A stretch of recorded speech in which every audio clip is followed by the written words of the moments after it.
Hello everyone. सो ये वाले video में हम पढ़ेंगे स्ट्रेप्टोकोकस बैक्टीरिया के ऊपर। ओके, तो स्ट्रेप्टोकोकस बैक्टीरिया एक क्लास है, मतलब एक ग्रुप है। उसके अंदर बहुत सारे स्ट्रेप्टोकोकस बैक्टीरियाज होते हैं, जैसे कि स्ट्रेप्टोकोकस निमोनी, स्ट्रेप्टोकोकस पायोजेनिस, स्ट्रेप्टोकोकस विरिडिनस। और ओके, तो लास्ट लास्ट बैक्टीरिया हमने कौन सा पढ़ा था? Streptococcus aureus. ओके, साथ साथ में वो भी एक बार रिवाइज करते हुए चलोगे तो ये बैक्टीरियोलॉजी, माइक्रोबायोलॉजी, बैक्टीरियोलॉजी जो है वो बहुत ईजी हो जाएगा। ओके, तो हम स्टार्ट करते हैं स्ट्रेप्टोकोकस। पहले हम स्ट्रेप्टोकोकस के जनरल फीचर्स पढ़ेंगे, फिर उसके बाद इसके classification, then we go for the streptococcus pyogenes. Okay, तो सबसे पहले streptococcus. Streptococcus is a gram positive cocci. तो स्ट्रेप्टो मतलब होता है चेन फॉर्म में प्रेजेंट होते हैं। देखो इस तरह चेन फॉर्म में प्रेजेंट होते हैं। और कोकस मतलब राउंड शेप होते हैं। ग्राम positive cocci arrange in A chain form. Okay, नाम से पता चल गया। दे आर, तो एग्जाम में तुम नाम के ऊपर से मतलब दो चार लाइन तो तुम एग्जाम में नाम के ऊपर से तुम लिख सकते हो। ओके, तो they are the part of normal flora of the human and animals. Okay, तो वो एनिमल्स एंड प्लांट्स में नॉर्मली प्रेजेंट होते हैं। ओके, मैंने स्ट्रेप्टोकोकस स्टेफाइलोकोकस ऑरियस पे भी मैंने समझाया था कि अगर वो जो उस बैक्टीरिया को, अगर उस बैक्टीरिया की क्वांटिटी अपनी बॉडी पे ज़्यादा हो गया तो प्रॉब्लम क्रिएट हो सकती है। ओके, तो इसी तरह ये लोग अपने बॉडी पे अपना जगह बनाकर रखते हैं। Okay, they are the catalyst negative. अपने स्टेफाइलोकोकस ऑरियस जो है कैटलिस्ट पॉजिटिव है, मतलब वो कैटलिस्ट एंजाइम बनाता है। बट ये स्ट्रेप्टोकोकस बैक्टीरिया जो होते हैं वो कैटलेस एंजाइम नहीं बनाते, इसीलिए that's why they are called as catalase negative bacterias. And streptococcus pyogenes is the most important streptococci. तो क्या ये वाले वीडियो में हम स्ट्रेप्टोकोकस पायोजेंस के बारे में हम आगे देखेंगे। ओके ओके, तो उससे पहले हम ये स्ट्रेप्टोकोकस को हम क्लासिफिकेशन करते हैं। ओके, तो सबसे पहले क्लासिफिकेशन को हम ऑक्सीजन रिक्वायरमेंट के बेस पे स्टार्ट करते हैं। ओके, तो ऑक्सीजन रिक्वायरमेंट, अगर ऑक्सीजन का रिक्वायरमेंट है तो वो एनएरोब्स एंड फैसिलिटेटिव एनएरोब्स में आ जाएंगे। अगर ऑक्सीजन रिक्वायरमेंट नहीं है तो वो ऑब्लिगेट एनएरोब्स में आ जाएंगे। ओके, तो हमें ये वाले वीडियो में हम इनके बारे में डिस्कस करते हैं। Okay, on the basis of haemolysis, और ये जो एरोब्स है, एरोब्स एंड फैसिलिटेटिव एनएरोब्स, इनको हम हिमोलाइसिस के बेसिस पे हम क्लासिफाई करते हैं। हिमोलाइसिस का मतलब break down of the RBC और द हीमोग्लोबिन। ओके, तो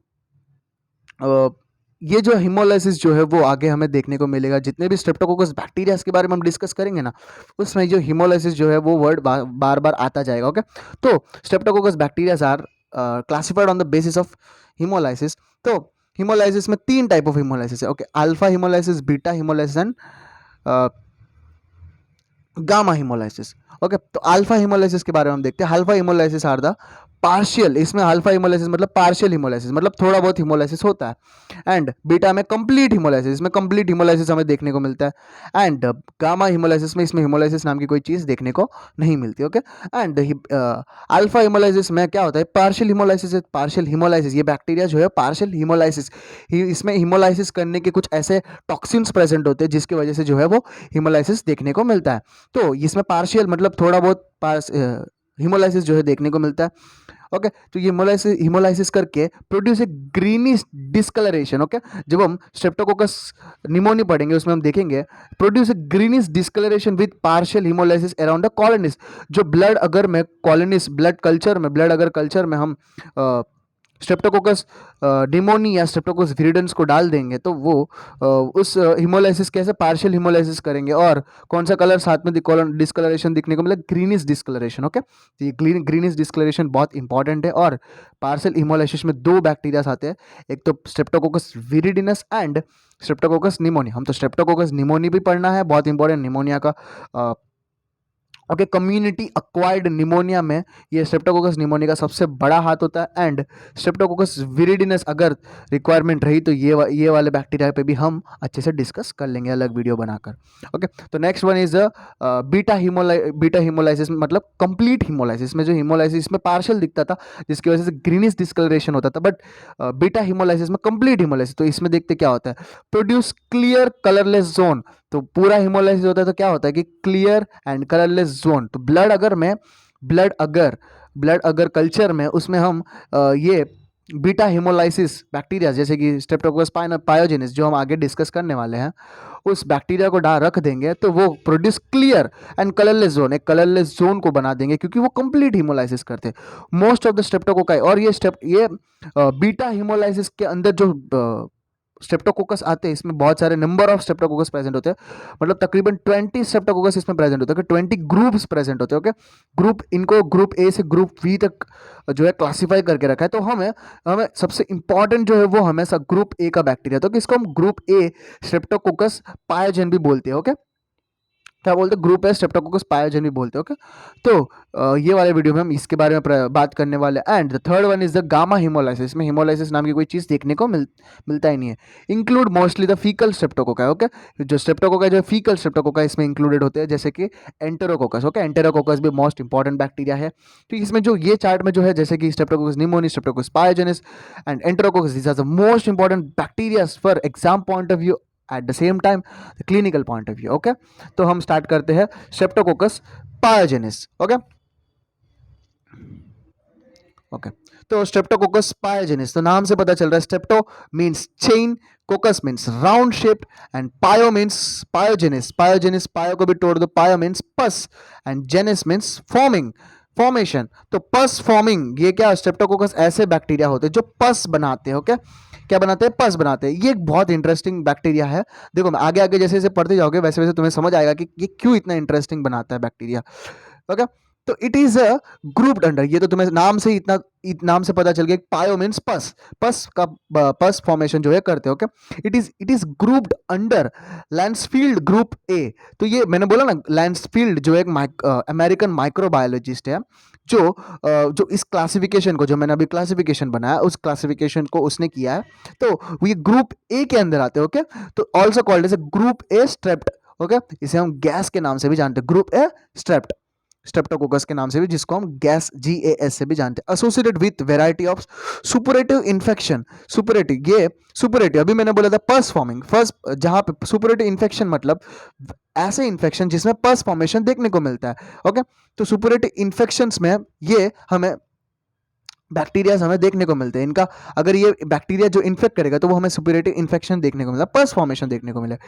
it also triggers post infect, ये जहां interesting point, it also trigger post infectious non superlative complication. देखो अभी देखो, ये बैक्टीरिया का इन्फेक्शन हुआ, ये बैक्टीरिया का इन्फेक्शन होने के बाद वो एक पर्टिकुलर इन्फेक्शन किया जिससे पस फॉर्मेशन हो रहा है, और उस बैक्टीरिया को एंटीबायोटिक्स या ट्रीटमेंट के बाद उस बैक्टीरिया को हमने पूरा खत्म कर दिया, बट अपनी बॉडी में उसके एंटीबॉडीज प्रेजेंट होते हैं। वो एंटीबॉडीज के वजह से जो है हाइपर सेंसिटिविटी रिएक्शन की वजह से, ये भले ये बैक्टीरिया ना हो फिर भी एक नॉन सुपरेटिव, अगर ये बैक्टीरिया प्रेजेंट होगा तो ध्यान से सुनो, अगर ये बैक्टीरिया प्रेजेंट होगा तो सुपरेटिव इन्फेक्शन देखने को मिलेंगे, पस फॉर्मिंग इन्फेक्शन देखने को मिलेंगे। अगर ये बैक्टीरिया को हमने ट्रीटमेंट के साथ, ट्रीटमेंट करने के बाद पूरा हटा भी दिया, फिर उसके बाद कुछ अगर सही से ट्रीटमेंट नहीं किया जाए, सही से प्रिकॉशंस हमें नहीं दिया जाए, तो पोस्ट इन्फेक्शियस, पोस्ट मतलब इन्फेक्शन के बाद नॉन सुपरेटिव इन्फेक्ट कॉम्प्लिकेशंस हमें देखने को मिलेंगे। मतलब ऐसे कॉम्प्लिकेशन जिसमें पस फॉर्मेशन तो नहीं होगा बट कॉम्प्लिकेशन सीरियस होंगे, जैसे कि एक्यूट रोमैटिक फीवर, जो हम आगे देखेंगे क्लिनिक, जो पैथोजेनेसिस जो है वो उसमें हम देखेंगे, एंड एक्यूट ग्लोमेरुलोनेफ्राइटिस।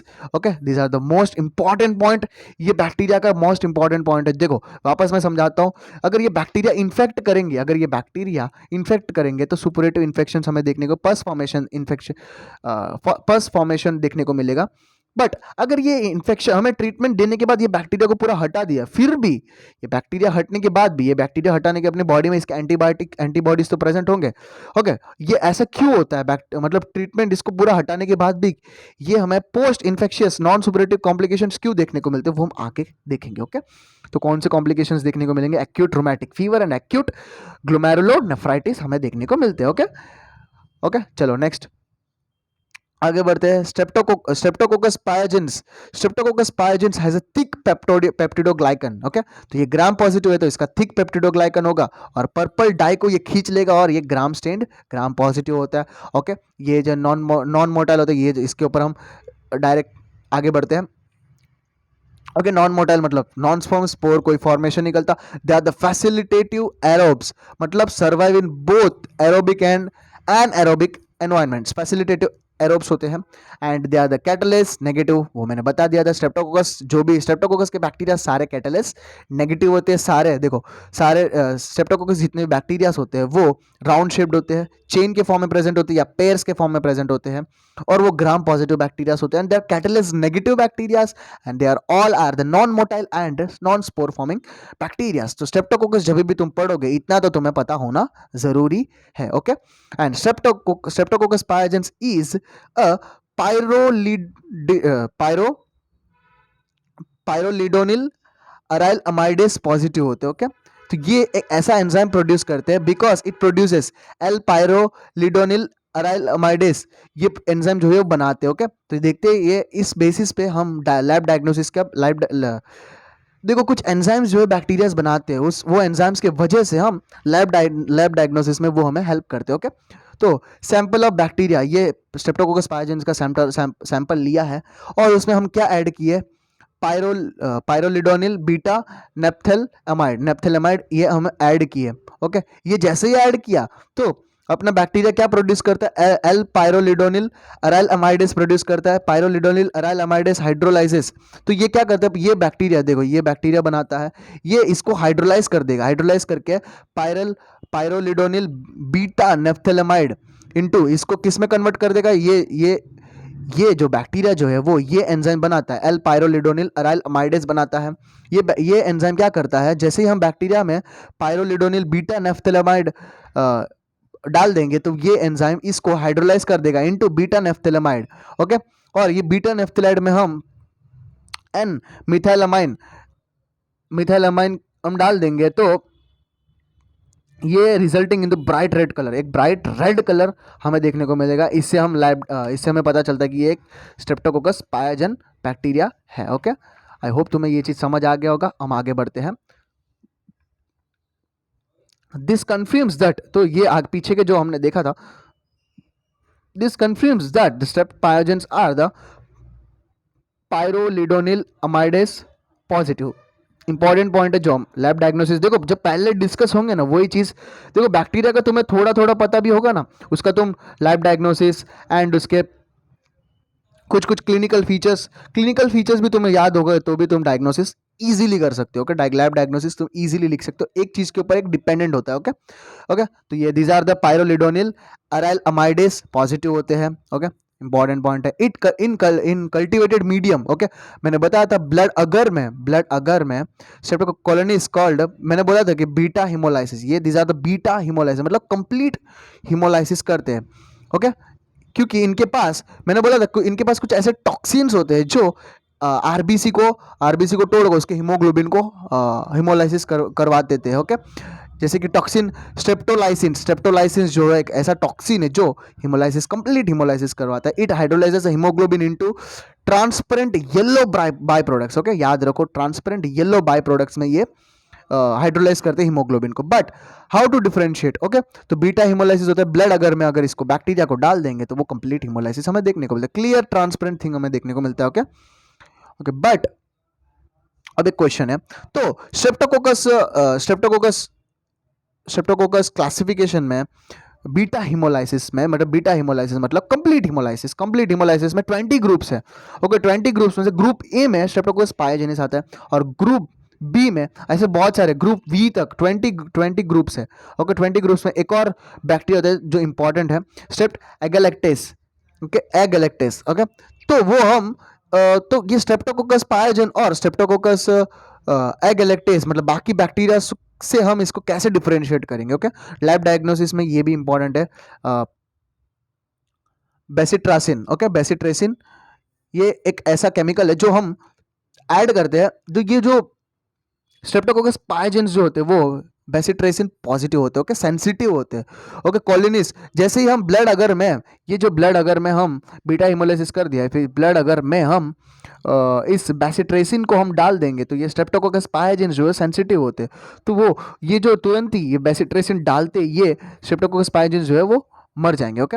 और बट अगर उस बैक्टीरिया हम देखो स्ट्रेप्टोकोकस पायोजेंस एंड स्ट्रेप्टोकोकस एगेलेक्टिस वो दोनों राउंड रहेंगे, ओके। हम डिफरेंशिएट करना है ये बैक्टीरिया मतलब हमें फाइंड करना है कौन सा है बैक्टीरिया, लाइक डायग्नोसिस मतलब फाइंड करना, तो वो स्ट्रेप्ट एगेलेक्टेस जो होता है वो बेसिट्रेसिन नेगेटिव होता है। ओके, ये कोई इनको कोई फर्क नहीं पड़ता है, स्ट्रेप्ट एगेलेक्टेस को कोई फर्क नहीं पड़ता है इस बेसिट्रेसिन को। तो हम बेसिट्रेसिन से, तो bacitracin positive streptococcus pyogenes are the bacitracin positive and streptococcus agalactiae are the bacitracin negative. तो ये भी एक diagnostic point of view. Catalase negative and pyrrolidonyl arylamidase positive होते हैं एंड साथ में बेसिट्रेसिन पॉजिटिव होते हैं और बीटा हिमोलाइसिस ये करवा देते हैं। तो this is the most important part. Okay, तो इतना ये था पूरा इंट्रोडक्शन पूरा बैक्टीरिया के बारे में। एंड अभी हम पढ़ेंगे वायरुलेंस फैक्टर। वायरुलेंस फैक्टर वो होते हैं जो अपनी बॉडी में, अगर स्ट्रेप्टोकोकस पाइजेन अपने बॉडी में आ गया तो वायरुलेंस फैक्टर्स ऐसे होते हैं कि जो हमें इन्फेक्शियस डिजीज बनाते हैं। ओके, अपने इम्यून सिस्टम से वो बच के निकल कर वो अपने बॉडी में इन्फेक्शन स्प्रेड करते हैं। ओके ओके, तो हम इसके वायरुलेंस फैक्टर देखेंगे। ओके, तो सबसे पहले वायरुलेंस फैक्टर में आते हैं तीन। इसके वायरुलेंस फैक्टर को हमने क्लासिफाई किया है कि cell wall antigens. Okay, cell wall से एंटीजेंस निकलते हैं वो, और टॉक्सिन्स एंड एंजाइम्स, कुछ ऐसे सेल एंटीजेंस है। ओके, जो इन्फेक्शन करते हैं, टॉक्सिन्स जो है वो इन्फेक्शन करते हैं, और कुछ एंजाइम्स है। ओके, तो सबसे पहले हम सेल वॉल एंटीजेंस देखते हैं। Cell wall antigens, inner layer of cell wall, middle layer of cell wall and outer layer of cell wall. तो सेल वॉल के तीन layer, inner, middle and outer layer. तो इनर लेयर जो है thick peptidoglycan जो rigidity and induces immune response. तो inner layer जो इतना थिक होता है, इतना मतलब स्ट्रॉन्ग होता है, रिजिड होता है, जिससे इन्फ्लेमेटरी रेस्पॉन्स इनको नहीं मिलता है, मतलब इन्फ्लेमेटरी रेस्पॉन्स को ये रोक देते हैं। Okay, and middle layer is C carbohydrate antigen. ये सी कार्बोहाइड्रेट एंटीजन क्या होता है, ये इसके वजह से जो है वो सी रिएक्टिव प्रोटीन को हम नाम क्यों आया पता है, because of this C carbohydrate antigen. Streptococcus pneumoniae भी ये वाला जो एंटीजन जो है बनाते हैं, सी कार्बोहाइड्रेट एंटीजन जो है ये भी वो भी बनाता है। ओके, जब वो बैक्टीरिया हम डिस्कस करेंगे वो भी हम डिस्कस करेंगे। Okay, and the third one is the outer layer of cell wall. Okay, the outer layer of cell wall क्या बनाता है, प्रोटीन्स जैसे कि M T and R proteins. Okay, M T and R proteins, जो M protein ये जो है वो मतलब होस्ट सेल को पकड़ के रखने के लिए काम आते हैं। एंड लाइपो, और ये जो है वो लिपोटियोचोरिक एसिड जो है वो, sorry for my pronunciation. Okay okay, and ये हेल्प करता है, हेल्प्स इन एडेशन में हेल्प करता है। ओके, तो ये virulence factor according to the cell wall antigens. Okay, and अब सेल वॉल एंटीजेंस खत्म हो गया, हम टॉक्सिन्स के बारे में बात करते हैं। ओके, टॉक्सिन्स, तो सबसे पहला टॉक्सिन जो है वो ये जो है एंजाइम में आएगा, फिर भी हम पढ़ लेते हैं। ओके, अपने हाइरुलोनिक एसिड, अपनी बॉडी में देखो, अपनी बॉडी में जो हाइरुलोनिक एसिड प्रेजेंट होता है, तो ये जो एक एंजाइम है जो क्या नाम है इसका, हाइरुलोनिडेस। ये एंजाइम क्या करता है, it destroys the hyaluronic acid. Okay, hyaluronic acid तुम्हें पढ़ा होगा जब कनेक्टिव टिश्यू, जब हिस्टोलॉजी तुम पढ़े होंगे, हिस्टोलॉजी में कनेक्टिव टिश्यू जब पढ़े होंगे तब उसमें हाइरुलोनिक एसिड का जिक्र हुआ था। Okay, it is a substance, क्या है मैं यहाँ पे लिख दिया, it is a substance which keeps connective tissue and blood vessel. देखो, कनेक्टिव टिश्यूज जो है ब्लड वेसल सप्लाइड होते हैं, ब्लड सप्लाई उनमें देखने को मिलता है। तो ब्लड वेसल्स और कनेक्टिव टिश्यू को कौन कनेक्ट करके रखता है, हाइरुलोनिक एसिड। तो ये हाइरुलोनिडेस क्या का काम क्या है, तो ये इसको ब्रेक डाउन करता है। Okay, destruction of hyaluronic acid को ये जो एंजाइम है जो ब्रेक करता है। Okay, leads to local inflammation, और जैसे ही और इन्फ्लेमेशन होगा तो ये जो हाइरुलोनिक का काम जो है वो नहीं हो पाएगा, तो इससे हमें लोकल इन्फ्लेमेशन देखने को मिलता है। एंड मेक्स, इसके वजह से, लोकल इन्फ्लेमेशन होने की वजह से बैक्टीरिया जो है ब्लड स्ट्रीम के अंदर पहुंच जाता है, तो बैक्टीरियमिया भी देखने को मिलता है। ओके, क्लिनिकल में हम देखेंगे। ओके, तो लोकल इन्फ्लेमेशन होने की वजह से ये बैक्टीरिया जो है ब्लड के अंदर वो पहुंच जाता है। एंड दूसरा टॉक्सिन जो है, फर्स्ट टॉक्सिन हो गया, फर्स्ट एंजाइम, ये एंजाइम में आता है। एंड ये टॉक्सिन जो है स्ट्रेप्टोलाइसिन में streptolysin O and streptolysin S. तुम चाहे तो बुक में इन डिटेल ये सारे चीज़ें पढ़ सकते हो। ओके, बट मैंने यहाँ सिंपली लिख दिया causes the haemolysis of bacteria. Okay, तो ये स्ट्रेप्टोलाइसिन में दो टाइप आते हैं, streptolysin O and streptolysin S. तो इनके वजह से ही हमें हिमोलाइसिस देखने को मिलता है। And the third toxin is इरिथ्रोजेनिक, और इसको हम बोलते हैं इरिथ्रोजेनिक टॉक्सिन्स, और स्ट्रेप्टोकोकल पायोजेनिक एक्सोटॉक्सिन से नाम से भी हम जानते हैं, सिंपली हम इसको SPE, इसमें हमें 3 टाइप ऑफ मिलते हैं, SPEA, SPEB एंड SPEC। और SPEA और C को हम बोलते हैं सुपर एंटीजेंस। आगे हम देखते हैं। ओके, तो डिक टेस्ट, डिक मतलब वो नहीं, Dick test intradermal injection of SPE toxins और इथ्रोजेनिक और scarlet fever toxins in the susceptible children produces local erythema.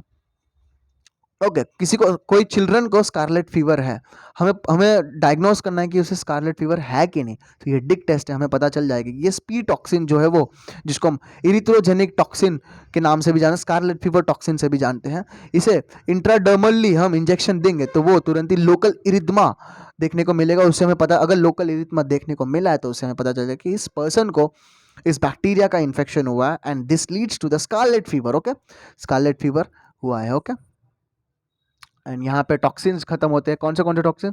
High, ये तो एंजाइम में आएगा। एंड ये स्ट्रेप्टोलाइसिन्स इरिथ्रोजेनिक टॉक्सिन दिया, मोस्ट इंपॉर्टेंट। स्ट्रेप्टोलाइसिन्स जो है वो हिमोलाइसिस करवाते हैं एंड इरिथ्रोजेनिक टॉक्सिन्स जो है वो अपने makes increase haemolysis in the dermal, अपने डर्मल एंड सब म्यूकोसल ब्लड कैपिलरीज में हिमोलाइसिस करवाते हैं। ओके, तो हिमोलाइसिस करवाने की वजह से तो देखो इस टॉक्सिन को जैसे ही इंटरडर्मल इंजेक्शन किया हुआ है, तुरंत ही हमें लोकल इरिथमा देखने को मिले तो हमें पता चल जाता है कि वो ये जो पर्सन जो है वो स्ट्रेप्टोकोकस पायजेंस से इन्फेक्टेड है। Okay, and SPA and SPC are the super antigens. Okay, and अभी हम एंजाइम्स के बारे में बात करते हैं। स्ट्रेप्टोकाइनेस, तो स्ट्रेप्टोकाइनेज, इसका स्ट्रेप्टोकाइनेज दूसरा नाम है फिब्रिनोलाइसिन। तो फिब्रिनोलाइसिन के नाम से तुम्हें पता चला, फिब्रिन को लाइसिस करवाते हैं, फिब्रिन को मतलब ब्रेक डाउन करते हैं, it break down the fibrin clot को, तो फिब्रिन क्लॉट को ब्रेक डाउन करते हैं। ये इसे हम थेरापेटिक बेस पे भी हम यूज करते हैं। ओके, ओके, जैसे कि थेरापेटिक बेस, अभी being fibrinolytic this toxin can be use, important है, बहुत important. Okay, as a clinical point of view. Okay, तो थेरापेटिक बेस पे हम इसको मेडिसिन की तरह भी यूज करते हैं, मतलब थेरापेटिक बेस पे हम यूज करते हैं। जैसे कि मायोकार्डियल इन्फार्क्शन में जो है कोरोनरी आर्टरीज में एथेरोस्क्लेरोसिस देखने को मिलता है, उस प्लेग जो है टूटने की वजह से वहां पे हमें कोगुलेशन देखने को मिलता है, वहां पे फिब्रिन क्लॉट फॉर्मेशन हो जाता है, तो हमें लाइसेंस दिया जाता है, मतलब ओके, ताकि ब्लड को थिन बनाए। ओके, ब्लड को थिन बनाते तो वहाँ पे जो क्लॉट जो है वो मतलब सॉल्युबल हो जाता है, मतलब डिजोल्व हो जाता है उस ब्लड के अंदर। तो ये जो फिब्रिनोलाइसिन, जो स्ट्रेप्टोकाइनेज जो है एंजाइम है, ये हेल्प करता है थेरापेटिक बेसिस पे treatment of myocardial infarction and thrombo एम्बोलिक disorders. Okay, thrombo एम्बोलिक disorders में भी ये काम आता है। स्ट्रेप्टोडोनेस, और इसको डीएनएस के नाम से भी हम जानते हैं।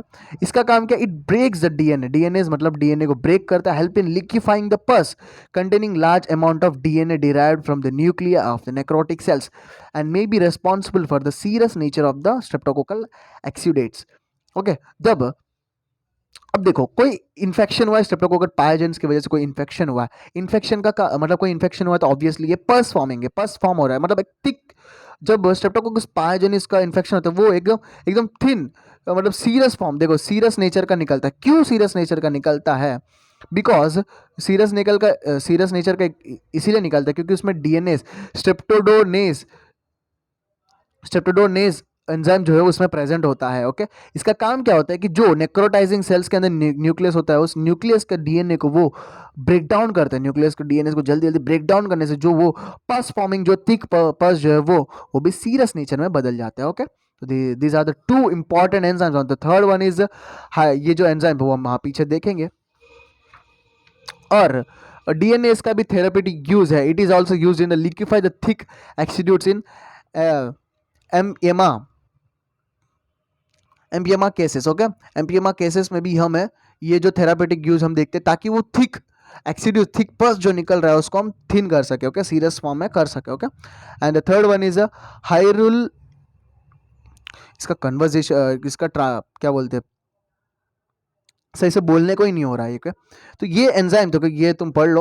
ओके, फिर मैं गलत बोल दूंगा वो सही नहीं रहेगा। ओके, ये हाइरुलोनिक एसिड का ब्रेक डाउन करने का काम ये करता है। Okay, break down the hyaluronic acid क्या का काम क्या है? Connective tissue and blood vessels को पकड़ के रखता है, जो मैंने अभी बताया। Present in tissues just helps in the spread of infection along with the intracellular space. अगर ये हाइरुलोनिक एसिड को ब्रेक कर दिया, हाइरुलोनिक एसिड को उड़ा दिया, तो वो ब्लड के अंदर जा सकता है, ये टॉक्सिन्स और ये एंजाइम्स ब्लड के अंदर, बैक्टीरिया जो है ब्लड के अंदर जा सकता है और इंट्रासेलुलर स्पेसेस में ये इन्फेक्शन अपना स्प्रेड कर सकता है। ओके, तो इस तरह ये जो toxins, enzymes and cell wall antigens जो है वो बैक्टीरिया को स्प्रेड होने में हेल्प करते हैं। ओके, तो this is all about the part 1 video of the streptococcus pyogenes. Okay, तो थोड़ा बड़ा हो गया वीडियो, बट आई थिंक तुम्हें पूरा समझ आ गया होगा।